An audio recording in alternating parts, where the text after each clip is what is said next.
स्वागत. सादर करीत आहोत आजच्या काही ठळक घडामोडी.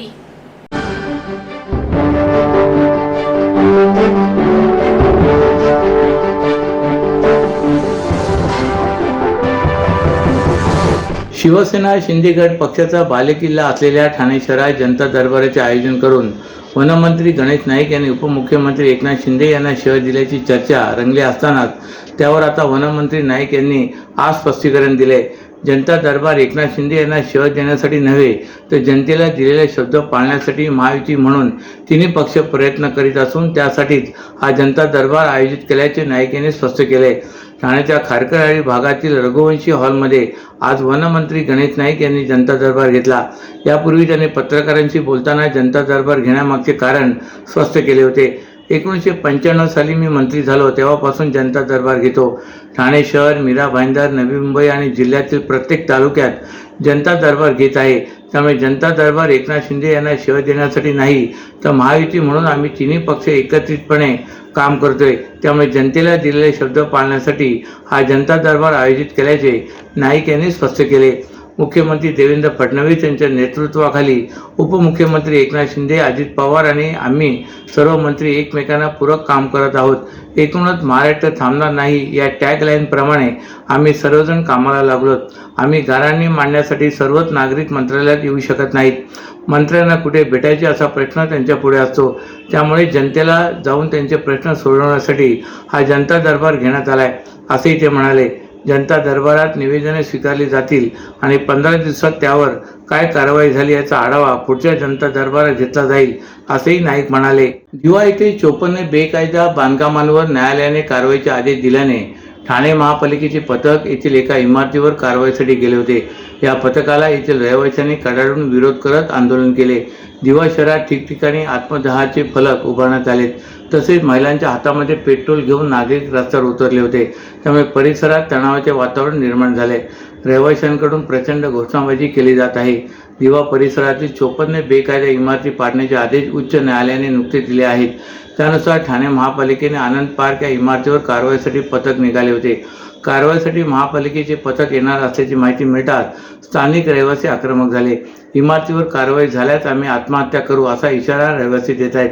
महिलांनी येथील मुख्य रस्ता अडवून ठेवला आहे. आमच्या मुलांच्या परीक्षा सुरू आहेत असे असतानाही महापालिका कारवाईसाठी येत असल्याचा आरोप रहिवाशांनी केला आहे. महापालिका आमच्याकडे आदेशाबाबत कोणतीही माहिती दिली नसल्याचा आरोप रहिवाशांनी केला आहे. रहिवाशांच्या हातामध्ये बाटल्या भरून पेट्रोल होते. त्यामुळे परिसरात तणावाचे वातावरण निर्माण झाले. महापालिका पथक येथे JCB हातोडा घेऊन दाखल झाल्यानंतर रहिवाशांनी त्यांचा रस्ता अडविला. दिवा शहर परिसरात पोलिसांचा अतिरिक्त बंदोबस्त लागलेला आहे.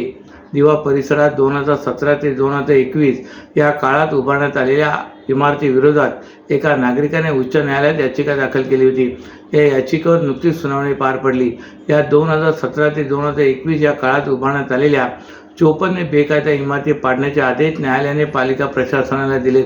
यातील 2 इमारतीधारकांनी कारवाई थांबवण्यासाठी न्यायालयातून आदेश मिळवला असून उर्वरित 52 इमारतीवर कारवाई केली जाणार आहे. या इमारतीमधील रहिवाशांना पालिकेने नोटिसा बजावल्यात. त्यानंतर येथील रहिवाशांनी आता राजकीय नेत्यांच्या भेटीगाठी घेण्यास सुरुवात केली. त्यातच आता कारवाई होणार असल्याने रहिवाशांकडून तीव्र आंदोलन केले जात आहे. जगद्गुरू नरेंद्राचार्य महाराज यांच्याबद्दल अपमानास्पद विधान केल्याने काँग्रेसचे नेते विजय वडेट्टीवार यांच्या अडचणी वाढल्यात. काँग्रेसचे नेते विजय वडेट्टीवार यांनी जगद्गुरू नरेंद्राचार्य महाराज यांच्याबद्दल केलेल्या अपमानास्पद विधानाचे पडसाद ठाणे शहरासह संपूर्ण महाराष्ट्रात उमटताना दिसत आहेत. तसेच विजय वडेट्टीवार यांच्या बेताल वक्तव्याविरोधात विविध स्तरातून तीव्र प्रतिक्रिया उमटताना दिसत आहेत. ठाण्याच्या कोर्टनाका परिसरातील डॉक्टर बाबासाहेब आंबेडकर यांच्या पूर्णाकृती पुतळ्याजवळ जगद्गुरू श्री नरेंद्राचार्य महाराज यांच्या शिष्यांनी काँग्रेसचे नेते विजय वडेट्टीवार यांच्या विरोधात निषेध आंदोलन करत त्यांच्या प्रतिमेला जोडे मारो तसेच काळेपासून हा निषेध नोंदवला आहे. जगद्गुरू नरेंद्राचार्यजी महाराज हे लाखो भक्तांचे श्रद्धास्थान आहे. त्यांच्याबद्दल अपमानास्पद वक्तव्य केल्यामुळे अनुयायांमध्ये मोठा संताप व्यक्त होतोय. वडेट्टीवार यांच्या वक्तव्याचा निषेध करण्यात येत आहे. तसेच वडेट्टीवार यांनी तातडीने जाहीर माफी मागावी अशी मागणी संतप्त अनुयायांनी केली आहे. महाराष्ट्रातील भगिनींना आधार देणारी राज्य शासनाची मुख्यमंत्री माझी लाडकी बहीण योजना. या योजनेअंतर्गत अल्प उत्पन्न गटातील 21 ते 65 वयोगटाच्या भगिनींना मिळणार दरमहा 1500 रुपयाची मदत. अर्ज करण्यासाठी 31 ऑगस्ट 2024 पर्यंत मुदतवाढ. कुटुंबाचं वार्षिक उत्पन्न 2.5 लाख रुपयांपेक्षा कमी असलेल्या महिला पात्र.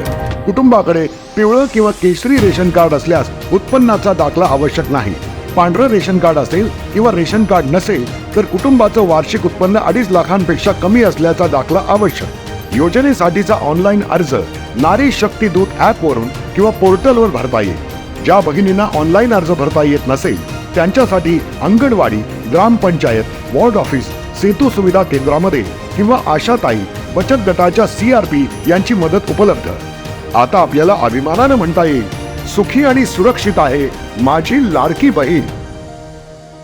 सर्वांसाठी घरे या धोरणाअंतर्गत प्रधानमंत्री आवास योजना ग्रामीण टप्पा 2 अंतर्गत 22 फेब्रुवारी 2025 रोजी केंद्रीय गृहमंत्री भारत सरकार श्री अमित शाह व मुख्यमंत्री महाराष्ट्र राज्य देवेंद्र फडणवीस यांच्या हस्ते राज्यातील 20 लाख लाभार्थ्यांना मंजुरी पत्र वितरण, 10 लाख लाभार्थ्यांना 1 क्लिकमध्ये पहिला हप्ता दूरदृष्टी प्रणालीद्वारे करण्यात आला. ठाणे जिल्ह्यात प्रधानमंत्री आवास योजना टप्पा 2 अंतर्गत 18,248 चे उद्दिष्ट असून यापैकी एकूण 17,975 घरकुल पात्र लाभार्थ्यांना तालुकानिहाय मंजुरी पत्र प्रदान करण्यात आले. त्यानुसार नियोजन भवन जिल्हाधिकारी कार्यालय ठाणे येथे आयोजित कार्यक्रमात जिल्हा स्तरावर प्रातिनिधिक स्वरूपात 15 लाभार्थ्यांना मंजुरी पत्र वितरण करण्यात आले. त्याचबरोबर सर्व पात्र लाभार्थ्यांना प्रथम हप्ता वितरण करण्यात आला आहे. प्रधानमंत्री आवास योजना पहिल्या टप्प्यातील घरकुलाचे काम उत्तम प्रकारे पूर्ण केलेल्या 3 लाभार्थ्यांना घरकुलाच्या चावीची प्रतिकृती देऊन सन्मानित करण्यात आले. घरकुल नोंदणी मंजुरीसाठी ठाणे जिल्हा महाराष्ट्रात अग्रेसर आहे. ग्रामस्थांना स्वप्नातील घर पूर्ण करण्यासाठी प्रशासन कटिबद्ध आहे. घर मिळवून देण्यासाठी केंद्र शासन, राज्य शासन तसेच जिल्हा परिषद मार्फत आवश्यक कार्यवाही करण्यात आले. जिल्हा प्रशासन ज्या पद्धतीने काम करीत आहे त्यासाठी लाभार्थ्यांनी देखील घर बांधणी वेळेत पूर्ण करण्यासाठी पुढाकार घ्यावा असे आवाहन जिल्हाधिकारी अशोक शिंगारे यांनी केले. ठाणे महानगरपालिका आणि जनकवी पी सावळाराम कला समिती ठाणे यांच्या संयुक्त विद्यमाने देण्यात येणारा जनकवी पी सावळाराम स्मृती पुरस्कार ज्येष्ठ अभिनेते उदय सबनीस यांना तर गंगा जमुना पुरस्कार अभिनेत्री लीना भागवत यांना काल खासदार नरेश म्हस्के यांच्या हस्ते प्रदान करण्यात आला. शिक्षण क्षेत्रातील अरुंधती भालेराव, साहित्य क्षेत्रातील निकिता भागवत यांचा तर लक्षवेधी कलाकार पुरस्काराने अभिनेत्री दत्तात्रय तथा दत्तू मोरे यांचाही सन्मान खासदार नरेश म्हस्के यांच्या हस्ते करण्यात आला. काल सायंकाळी डॉक्टर काशीनाथ घाणेकर नाट्यगृह येथे झालेल्या या सोहळ्यात खासदार नरेश म्हस्के, अतिरिक्त आयुक्त प्रशांत रोडे, उपायुक्त जी गोदेपुरे, पी सावळाराम यांच्या कुटुंबातील उदय पाटील आणि ओमकार पाटील आदी मान्यवर उपस्थित होते. जनकवी पी सावळाराम पुरस्कार ज्येष्ठ अभिनेते उदय सबनीस यांना प्रदान करण्यात आला. 75,000 रुपये आणि सन्मानचिन्ह असे पुरस्काराचे स्वरूप आहे. तर अभिनेत्री लीना भागवत यांना प्रदान करण्यात आलेल्या गंगा जमुना पुरस्काराचे स्वरूप 51,000 रुपये, सन्मानचिन्ह असे होते. निकिता भागवत, अरुंधती भालेराव व दत्तात्रय तथा दत्तू मोरे यांना प्रदान करण्यात आलेल्या पुरस्काराचे स्वरूप प्रत्येकी 25,000 रुपये आणि सन्मानचिन्ह असे होते.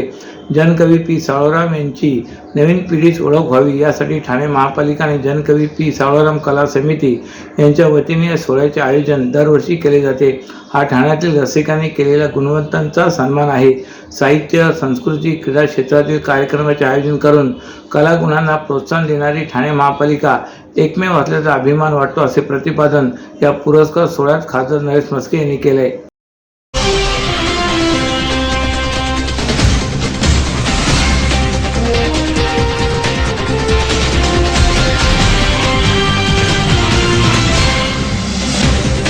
तर या होत्या आजच्या काही ठळक घडामोडी. तर पुन्हा भेटू याच वेळी याच ठिकाणी.